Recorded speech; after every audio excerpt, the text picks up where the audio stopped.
Yoga class.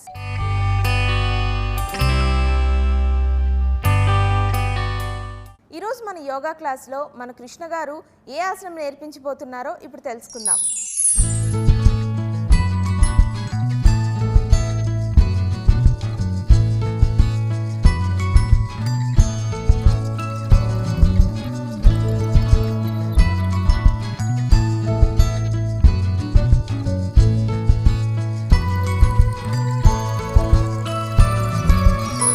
నమస్తే. ఈరోజు యోగా క్లాస్లో చేసే ఆసనం పేరు శుచిరంధ్రాసనము. ఈ శుచిరంధ్రాసనము మనము చైర్ సహాయంతో ఎలా చేయాలో తెలుసుకుందాము. చైర్పై ఈ శుచిరంధ్రాసనం చేసినప్పుడు అది దాంట్లో మూమెంట్ అనేది ఉండదు. అక్కడ మనము స్ట్రెచ్లో బాగా ఆ యొక్క ఆసనంలో ఎక్కువ సమయం పాటు ఉండడానికి ప్రయత్నిస్తాము.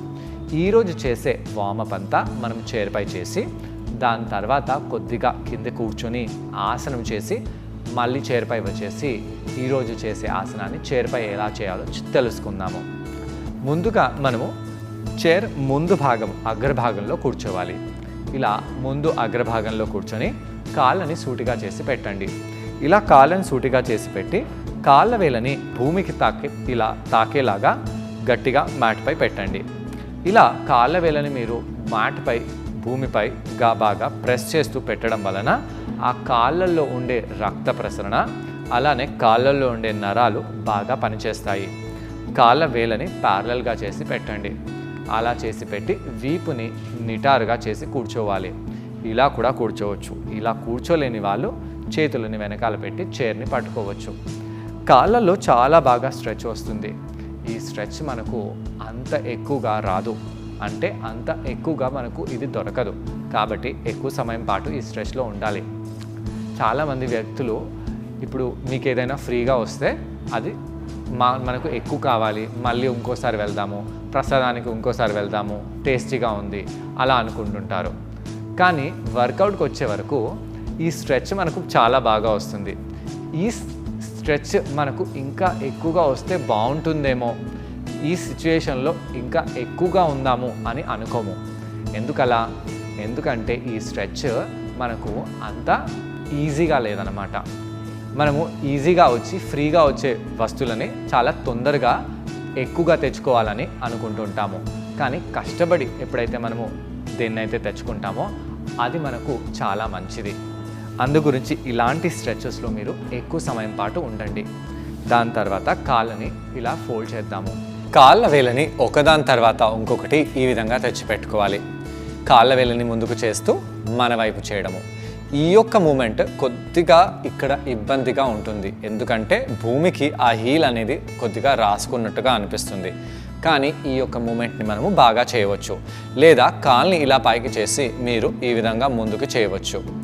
ఇలా కాల్ని ముందుకి వెనకాలకి చేస్తూ దాని తర్వాత కాల్ని కింద తెచ్చి పెట్టేసేయండి. రెండో కాల్ని కూడా పైకి చేసి ముందుకు వెనకాలకి చేసి కింద తెచ్చి పెట్టేస్తాము. ఇప్పుడు మనము మోకాలని ఫోల్డ్ చేసి ఇలా కుడి కాల్ని బాగా పైకి తీసుకొని వెళ్ళి ఇక్కడ అలానే ఉండాలి. ఇలా ఉండడం వలన ఈ యొక్క కాలు తొడ భాగంలో పై భాగంలో స్ట్రెచ్ మనకు బాగా పడుతుంది. ఆ తొడ భాగంలో ఎలాంటి స్ట్రెచ్ పడుతుందో గమనిస్తూ కాల్ని కింద పెట్టేసేయండి. ఇప్పుడే ఇలా ఈ విధంగా రెండో కాల్ని కూడా పైకి లేపుతాము. ఎప్పుడైతే మనం కాల్ని ఇలా పైకి లేపుతామో మోకాల్లో కొద్దిగా బెండ్ చేసి కాళ్ళ వేళ్ళని మన వైపు లాగి పెట్టినట్టు అయితే చాలా మంచిది.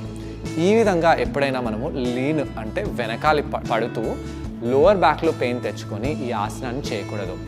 వీపుని నిటారుగా పెట్టి ఈ ఆసనాన్ని చేయాలి. ఈ విధంగా పైకి వచ్చేసి ఇక్కడ కూడా మీరు యాంకిల్ని ముందుకి వెనకాలకి చేయవచ్చు అన్నమాట. ఇక్కడ అలానే ఉండి మీరు కుడి తొడని కొద్దిగా పైకి కిందికి అంటూ ఉండాలి. దీంతో కుడి తొడ భాగంలో బాగా స్ట్రెచ్ పడుతుంది. కుడి కాల్ని కింద పెట్టేసి ఎడమ కాల్ని అదే విధంగా మనము పైకి కిందికి అందాము. ఈ విధంగా కాల్ని పైకి కిందికి అనడం వలన ఎడమ తొడలో కూడా బాగా స్ట్రెచ్ వచ్చి మనకు అనేది లభిస్తుంది. ఈ విధంగా కొంత సమయం పాటు ఉండి మనం కాళ్ళని ఈ విధంగా దూరం చేసి ఉందాము. ఇలా కాళ్ళని దూరంగా చేసి కూర్చోవడం వలన మనము ఆల్మోస్ట్ బద్ధకోణాసనంలో ఏ విధంగా స్ట్రెచ్ అయితే వస్తుందో అదే స్ట్రెచ్ మనకి ఇక్కడ వస్తుంది. ఒకవేళ ఈ ఆసనంలో మనం నిలబడినట్టు అయితే ఇది దేవి ఆసనం అవుతుంది. దేవి ఆసనం లాగా కాళ్ళ వేళ్ళని ఇలా దూరంగా పెట్టేసి కొంత సమయం పాటు కూర్చోవాలి. ఇలా కూర్చొని మనము మన తొడ కండరాలలో ఎలా అనిపిస్తుందో గమనించాలి. ఇలా మీ కాళ్ళని మ్యాట్పై గట్టిగా అలానే బంధించి పెట్టేసి మనము కేవలం మన పృష్ఠ భాగాలని ఈ చైర్ ముందు భాగంలో తెచ్చి పెడతాము. చేతులను ఇలా పట్టుకొని పృష్ఠ భాగాన్ని ముందుకు తీసుకొని రండి. తొడలలో ఎలా అనిపిస్తుందో గమనించాలి. ఇలా ఎప్పుడైతే మీరు పృష్ఠ భాగాన్ని ముందుకు తెచ్చి తొడలని వెనకాలకు చేసి పెడతారో దాంతో మన తొడ నడుము భాగంలో ముందు వెనకాల పృష్ఠ భాగంలో అన్నిట్లో వచ్చే స్ట్రెచ్ చాలా తీవ్రంగా ఉంటుంది. ఈ తీవ్రత ఏ విధంగా ఉందో, ఎక్కడ స్ట్రెచ్ లేదో అనేది గమనిస్తూ కొంత సమయం పాటు అలానే ఉండండి. ఇలా కొంత సమయం పాటు ఉండి దాని తర్వాత మీరు మీ కాళ్ళని దగ్గరగా తెచ్చి పెట్టుకోవాలి. ఇలా కాళ్ళని దగ్గరగా తెచ్చి పెట్టేసి మనం శుచిరంధ్రాసనం నార్మల్గా ఎలా చేస్తామో చూద్దాము. శుచిరంధ్రాసనంలో ఒక కాలుని మనము ఈ విధంగా పైకి తెచ్చేసి ఆ కాలుని ఈ విధంగా పట్టుకొని మనము ఆడిస్తాము కదా. అయితే ఈరోజు మనము చైర్పై కూర్చొని ఈ కాలుని పైకి తీసుకొని రావాలి. ఇలా పైకి తీసుకొని వచ్చేసి ఈ కాళ్ళ వేలని మోకాల వైపు తీసుకెళ్దాము. అలా మోకాల వైపు తీసుకెళ్ళి తొడని బాగా ముందుకు తీసుకొని రండి. ఇలా తీసుకొని వచ్చి కొంత సమయం పాటు కూర్చోవాలి. ఇలా కూర్చోవాలని అందరికీ ఉంటుంది. జనరల్గా మనం ఇలా కూర్చుంటాము. కానీ ఇక్కడ మీరు అలైన్మెంట్తో కూర్చోవాలి. అలైన్మెంట్తో ఎలా కూర్చోవాలి? మీ ఎడమ కాలు వేళ్ళని ఎడమ నడుము ముందు పెట్టేసేయండి. ఈ కుడి కాలు మోకాలుని యాంకిల్ని ఒక లైన్లో పెట్టాలి. ఈ యొక్క కుడి మోకాలు కుడి నడుము ఒక లైన్లో ఉండాలి. దాని తర్వాత ఈ కాళ్ళ వేళ్ళు అనేది మోకాల వైపు తెచ్చి పెట్టండి. అలా తెచ్చిపెట్టి కొంత సమయం పాటు ఉందాము. ఇలా కొంత సమయం పాటు ఉంటూ ఇక్కడ మనకు ఎలా అనిపిస్తుందో గమనించాలి. శ్వాస తీసుకుంటూ శ్వాస వదిలేస్తూ ఇలా గమనించి దాని తర్వాత మనము ముందుకి రావాలి. ఇలా వీపుని కూడా పైకి చేసేసి మోచేతులని ఈ విధంగా మోకాలపై పెడతాము. అలా పెట్టేసి మన తొడపై ఎలాంటి స్ట్రెచ్ అనుభవిస్తున్నామో గమనించాలి. తొడ కింది భాగంలో ఎలాంటి స్ట్రెచ్ అనుభవిస్తున్నామో గమనిస్తూ కొంత సమయం పాటు ఉండండి. ఇక్కడ శ్వాస తీసుకుంటూ శ్వాస వదిలేస్తూ మీరు కళ్ళని మూసివేసి కూడా ఈ ఆసనాన్ని చేయవచ్చు. దీని తర్వాత మనము ఈ యొక్క కుడి పాదాన్ని ఎడమ చేతితో పట్టుకొని కుడి మోకాల్ని కుడి చేతితో పట్టుకొని కాలుని ఇలా పైకి చేయాలి. మన పాదము ఇలా మోచేయి వైపు వచ్చేలాగా చూసి ఇలా కాలుని పైకి లేపాలి. చైర్పై కూర్చొని కాలుని పైకి లేపడం వలన మనకు ఈ స్ట్రెచ్ కొద్దిగా ఈజీగా అనిపిస్తుంది. ఈ యొక్క ఆసనంలో కొంత సమయం పాటు అలానే ఉండండి. వీపుని వెనకాల చైర్కి సపోర్ట్ చేస్తూ ఈ విధంగా తొడని పైకి లేపి పైకి రావడము అంత ఈజీ కాదు. అందరూ నేను చేసేలాగా ఈ ఆసనం చేయలేరు. చాలామంది కాలు ఇక్కడే ఉండిపోతుంది. అలా కాకుండా నెమ్మదిగా మీ కుడి తొడ భాగంలో ఎలాంటి స్ట్రెచ్ అనుభవిస్తున్నారో గమనించి నెమ్మదిగా ఆ కాలుని కింద పెట్టేసేయండి. ఇప్పుడు మనము రెండో కాలుని ఈ విధంగా పైకి తెచ్చి పెట్టేసేయాలి. కొంత సమయం పాటు ఇక్కడ అలానే ఉండండి. కావాలంటే మళ్ళీ మీ పృష్ఠ భాగాన్ని ముందుకు తీసుకెళ్ళి మీ యొక్క తొడ భాగాన్ని బాగా స్ట్రెచ్ చేసేలాగా చూడవచ్చు. ఈ విధంగా కొంత సమయం పాటు ఉండి మోచేతులని మోకాళ్ళ వైపు మడమల వైపు పెట్టి కాళ్ళ వేలని మోకాళ్ళ వైపు తెచ్చేలాగా చూడాలి. శ్వాస తీసుకుంటూ వదిలేస్తూ ఇక్కడ మనము ఇలానే ఉందాము. ఈ విధంగా కొంత సమయం పాటు ఉండి మీరు తలని ఇంకా కిందికి కూడా చేయవచ్చు. అలా చేసిన తర్వాత మనము మన కుడి చేయితో ఎడమ పాదాన్ని ఇలా పట్టుకొని ఈ విధంగా తొడని చేతులతో పట్టుకొని పైకి లేపాలి. చైర్పై కూర్చున్నాం కాబట్టి ఇది కొద్దిగా ఈజీగా ఉందన్నమాట. ఈ విధంగా ఆసనంలో కొంత సమయం పాటు ఉండి ఈ శుచిరంధ్రాసనాన్ని చేయండి. ఇలా చేసి మీరు కాలుని కింద పెట్టేయవచ్చు. ఈ ఇక్కడ మనము దీన్ని శుచిరంధ్రాసనం అని అన్నాము. దీన్ని మనము హిండోలాసనం అని కూడా అంటాము.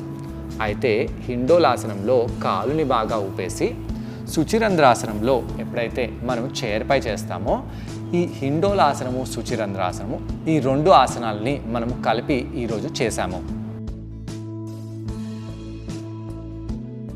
ఈ ఆసనం చేయడానికి కృష్ణ గారితో పాటు నేను కూడా జాయిన్ అవుతున్నాను. మా ఇద్దరిని చూసి ఈ ఆసనం ఎలా చేయాలో తెలుసుకోండి. నమస్తే. ఈరోజు మనము శుచిరంధ్రాసనం ఎలా చేయాలో తెలుసుకుందాము. కొద్దిగా ముందుకు వచ్చి కూర్చోండి. ఇలా ముందుకు వచ్చి కూర్చొని కాళ్ళ వేళ్ళని మీరు మ్యాట్పై గట్టిగా పెట్టాలి. అలా పెట్టేసి కాళ్ళ వేళ్ళని ఇలా ఆకాశం వైపు పైకి తీసుకెళ్ళండి. అయితే కాళ్ళల్లో ఉన్న ఈ బాల్ ఆఫ్ ద ఫుట్ని కింద ప్రెస్ చేస్తూ మీరు ఆసనంలో ఉండాలి. బాల్ ఆఫ్ ద ఫుట్ని మీరు గట్టిగా ప్రెస్ చేయకుండా ఈ ఆసనం చేసినట్టు అయితే మీకు కాళ్ళలో రక్త ప్రసరణ అనేది బాగా జరగదు. అలా కొంత సమయం పాటు కాళ్ళ వేళ్ళని పైకి తీసుకెళ్ళి శ్వాస తీసుకుంటూ శ్వాసని వదిలేస్తూ ఇక్కడ అలానే ఉండండి. కొంత సమయం పాటు ఇలా కాళ్ళ వేళ్ళని మీరు పైకి చేసి అలానే ఉండి నెమ్మదిగా కాళ్ళని సూటిగా చేసి ఇలా మ్యాట్పై పెట్టేద్దాము. మోకాళ్ళని స్ట్రైట్గా చేయాలి. అందు గురించి మనము మ్యాట్ ముందు భాగంలో వచ్చి ఇలా కాళ్ళని స్ట్రైట్గా చేసి కూర్చోవాలి. శ్వాస తీసుకుంటూ వదిలేస్తూ ఇక్కడ కొంత సమయం పాటు ఉండండి.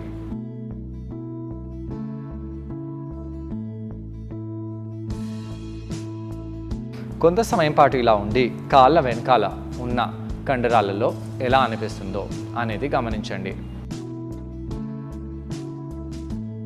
అలా గమనించి నెమ్మదిగా కాళ్ళ వేళ్ళని మీ వైపు లాగుతూ ఇలా ఉండాలి. దీంతో కాళ్ళ ఇంకో భాగంలో స్ట్రెచ్ బాగా పడుతుంది. ఇప్పుడు చైర్ని పట్టుకొని కాళ్ళ వేళ్ళని ముందుకు చేయడము, వెనకాలకి చేయడము, ముందుకు చేయడము, వెనకాలకి చేయడము చేయవచ్చు. కానీ ఇది ఇక్కడ చేసినట్టయితే అంత ఈజీగా ఉండదు. ఇంకా 2 కాళ్ళు ఒకసారి చేస్తే కూడా మనకు అంత స్ట్రెచ్ రాదు. కొద్దిగా వెనకాలకి వెళ్ళి కూర్చోండి. ఇప్పుడు కుడి కాళ్ళని పైకి చేయండి. పైకి చేసి కాళ్ళ వేళ్ళని ముందుకి వెనకాలకి చేస్తూ ఉండాలి.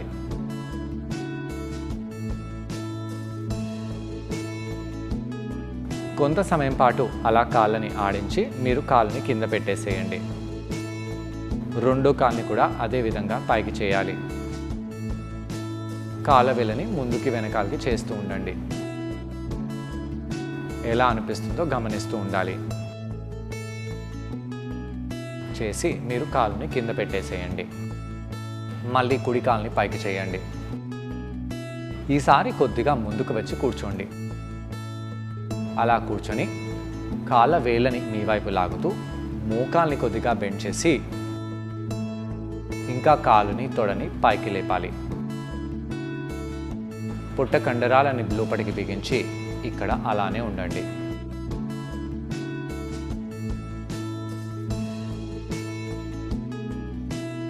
శ్వాస తీసుకుంటూ వదిలేస్తూ మీరు ఇక్కడ అలానే ఉండాలి. దాని తర్వాత కుడి పాదాన్ని కింద పెట్టేసేయండి. ఎడమ కాల్ని పైకి చేయాలి. కాళ్ళ వేళ్ళని మీ వైపు లాగి మోకాల్ని కొద్దిగా బెండ్ చేయండి.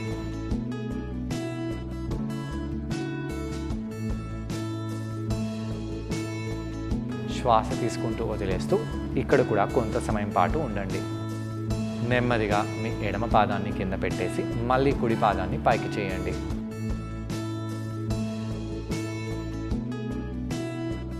దాని తర్వాత మళ్ళీ మొదటో పాదాన్ని పైకి చేద్దాము. ఇప్పుడు 2 కాళ్ళని కింద పెట్టేసి మనము ఈ విధంగా కాళ్ళని పైకి తెచ్చి పెట్టండి. కాళ్ళ వేళ్ళని మన వైపు లాగాలి. ఇక్కడ ఎడమ మోకాలు, ఎడమ పాదము, ఎడమ నడుము భాగము ఇవన్నీ ఒక లైన్లో ఉండాలి. అలా ఒక లైన్లో ఉండి ఈ కుడి మోకాలు కుడి నడుము కంటే ముందు భాగంలో ఉండేలాగా చూడండి. శ్వాస తీసుకుంటూ శ్వాసని వదిలేస్తూ వీపుని నిటారుగా చేసి పెట్టండి. ఇలా వెళ్ళి కూర్చోండి. ఛాతిని విశాలంగా పెట్టండి. ఇలా చేస్తూ మీరు ఇక్కడ కొంత సమయం పాటు ఉండి నెమ్మదిగా మీ భుజాలని, మీ మోచేతులని ఇక్కడ కాలుపై పెట్టాలి. అలా పెట్టేసి నడుములో, వీపులో, తొడలో ఎలా అనిపిస్తుందో గమనించండి. శ్వాస తీసుకుంటూ వదిలేస్తూ ఇక్కడ అలానే ఉండాలి. కొంత సమయం పాటు ఇక్కడ అలానే ఉండి నెమ్మదిగా కుడి పాదాన్ని కింద పెట్టేసేయండి. అలా పెట్టేసి మనము ఎడమ పాదాన్ని పైకి చేద్దాము. ఎడమ కాళ్ళ వేలని కూడా మీ వైపు లాగండి. అలా లాగి కాళ్ళ వేలని సూటిగా ముందు వైపు చేసి పెట్టండి. అలా పెట్టేసి మీ తొడని మీరు కిందికి చేయండి.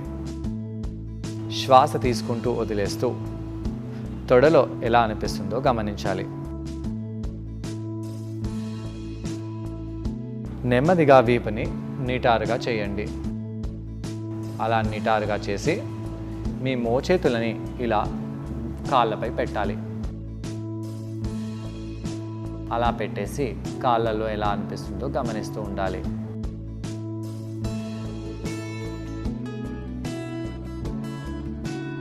శ్వాస తీసుకుంటూ వదిలేస్తూ మీరు ఇక్కడ అలానే ఉండండి. ఇది శుచిరంధ్రాసనము. ఇక్కడ మన తొడ కింద ఎలా అనిపిస్తుందో గమనిస్తూ ఉండాలి. ఇక్కడ మనము ఎడమ కాలు పైకి పెట్టినప్పుడు కుడి తొడ వెనకాల స్ట్రెచ్ బాగా పడుతుంది. అయితే మనము మోచేయితో ఎప్పుడైతే కాలుని ఇలా ప్రెస్ చేస్తామో దాంతో కాలుపై ఇంకా స్ట్రెచ్ ఎక్కువగా పడుతుంది. ఇక్కడ చాలా జాగ్రత్తగా గమనించాల్సింది ఏంటంటే ఎడమ కాళ్ళ వేలు, మడమ, మోకాలు, నడుము, అలానే ఈ కుడి మడమ ఇవన్నీ యాక్టివ్గా ఉండాలి. కాలుని కింద పెట్టేసి రెండో వైపు కూడా మనము అదే విధంగా ఈ ఆసనాన్ని చేద్దాము. ఈ ఆసనము చేసేటప్పుడు చాలా జాగ్రత్తగా చేయాలి. తొడ కండరాలలో, నడుము కండరాలలో ఎలా అనిపిస్తుందో గమనిస్తూ ఈ ఆసనాన్ని చేయాలి. ఈ ఆసనం చేస్తూ దాని తర్వాత మీరు కావాలంటే మీ కాలుని ఈ విధంగా పట్టుకొని ఈ హిండోలాసనం లాగా పైకి చేయవచ్చు. దాంతో మీ తొడకి ఇంకా మంచి ప్రభావం పడుతుంది. రెండో కాలుని కూడా అదే విధంగా మీరు పైకి పట్టుకోండి. శుచిరంధ్రాసనం తర్వాత ఇలా హిండోలాసనం చేసినట్టయితే ఆ తొడ కండరాలు బాగా ఫ్లెక్సిబుల్గా అవుతాయి. దాని తర్వాత మీరు నార్మల్గా కూర్చోండి. చూశారు కదా, ఈ ఆసనం పేరు శుచిరంధ్రాసనం. శుచిరంధ్రాసనంలో ఇది సెట్ 1. ఈ ఆసనం చేయడం వల్ల కాళ్ళకు, తొడలకు, అలాగే నడుం భాగాలకు మంచిది. ఆయా భాగాల్లో రక్త ప్రసరణ బాగా జరుగుతుంది. ముఖ్యంగా నడుము, కాళ్ళు, తొడ భాగాల్లో ఫ్లెక్సిబిలిటీ బాగా పెరుగుతుంది. ఇప్పుడు కాళ్ళని మనము గరుడాసనంలో తీసుకెళ్ళవచ్చు. అలా తీసుకెళ్ళి మనము నెమ్మదిగా రెండు కాళ్ళని స్ట్రైట్గా చేయవచ్చు. దీంతో కాళ్ళల్లో ఉండే కండరాలు బాగా స్ట్రెచ్ అయిపోతాయి. రెండో వైపు రెండో కాళ్ళని పెట్టేసి అదేవిధంగా మనము రెండో కాళ్ళని కూడా పైకి చేద్దాము. ఇలా చేయడం వలన ఇక్కడ కూడా స్ట్రెచ్ వచ్చేసి కాళ్ళు రిలాక్స్ అయిపోతాయి. దీని తర్వాత మీరు రెండు కాళ్ళని నార్మల్గా పెట్టేసి రిలాక్స్ అయిపోండి. ఇలా కౌంటర్ చేయడం వల్ల కాళ్ళు, తొడలు మరియు నడుము బాగా స్ట్రెచ్ అయి రిలాక్స్ అవుతాయి. ఈరోజు మన యోగా క్లాస్లో మన కృష్ణ గారిని అడగబోయే క్వశ్చన్ ఏంటి అంటే, ఈ ఆసనం చేసేటప్పుడు ఎలాంటి జాగ్రత్తలు తీసుకోవాలి? ఈ ప్రశ్నకు జవాబు మన కృష్ణ గారిని అడిగి తెలుసుకుందాం. ఈ ఆసనం చేసేటప్పుడు ఎలాంటి జాగ్రత్తలు తీసుకోవాలి? ఈ ఆసనం చేసేటప్పుడు మన తొడ కింది ప్రాంతంలో ఎలాంటి స్ట్రెచ్ పడుతుందో గమనిస్తూ ఈ ఆసనాన్ని చేయాలి. మీరు తొడని బాగా కింద ప్రెస్ చేస్తూ కాళ్ళని బాగా పైకి లాగుతూ అలా చేసినట్టయితే తొడలో, నడుములో ఉండే కండరాలు బాగా గాయమైపోవచ్చు. అలా కాకుండా జాగ్రత్తగా చూసుకుంటూ ఆసనాన్ని చేస్తే చాలా మంచిది. చూశారు కదా, శుచిరంధ్రాసనం 1 చేయడం వల్ల ఎలాంటి లాభాలు పొందవచ్చో మీరు కూడా ఇంట్లో ట్రై చేసి ఈ బెనిఫిట్స్ అన్నీ పొందండి. నెక్స్ట్ ఎపిసోడ్లో మళ్ళీ కలుద్దాం. అంతవరకు stay fit, be happy, bye.